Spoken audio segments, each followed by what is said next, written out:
Bonjour, aujourd'hui je vais vous présenter 3 belles montres de la vente du 21 mars prochain de 2 horlogers différents, français du 19e, Leroy et Breguet. Et ces 3 montres ont toutes les 3 un intérêt historique.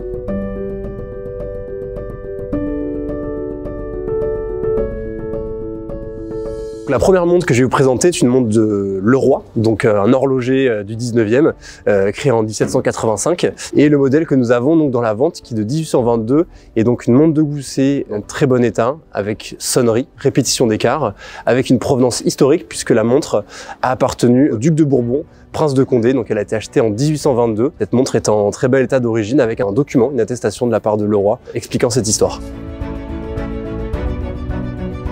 Leroy, au fil de son histoire, a eu différentes appellations. Tout d'abord Leroy, puis Leroy et Fils, puis dans les années 30-40, L. Leroy et Fils. Et la deuxième montre que nous allons présenter est donc un chronographe du milieu des années 40, une production assez tardive pour la marque. On a très peu de modèles qui sont dénombrés de cette époque-là.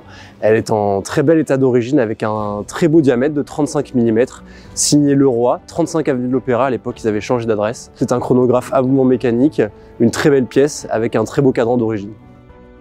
Après vous avoir présenté donc ces 2 très belles montres de chez Leroy, je vais vous présenter une montre de chez Breguet, horloger indépendant et rivaux à l'époque de Leroy au 19e. Alors là, il s'agit d'une production beaucoup plus tardive, de la fin des années 90, début 2000, modèle dit Empire, référence 51-57. C'est donc une belle pièce avec un boîtier en or blanc, guilloché, typique de la production Breguet, ainsi que ce cadran guilloché et ses aiguilles dites Breguet en acier bleui. Donc c'est vraiment une très belle pièce, très classique dans le pur style de chez Breguet.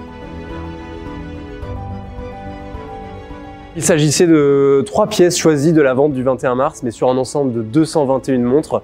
Donc je vous invite à consulter le catalogue en ligne pour voir l'entièreté des pièces présentées à la vente, et ainsi que venir à l'exposition publique qui aura lieu le lundi 20 mars et la vente qui aura lieu le mardi 21 mars à 14 h.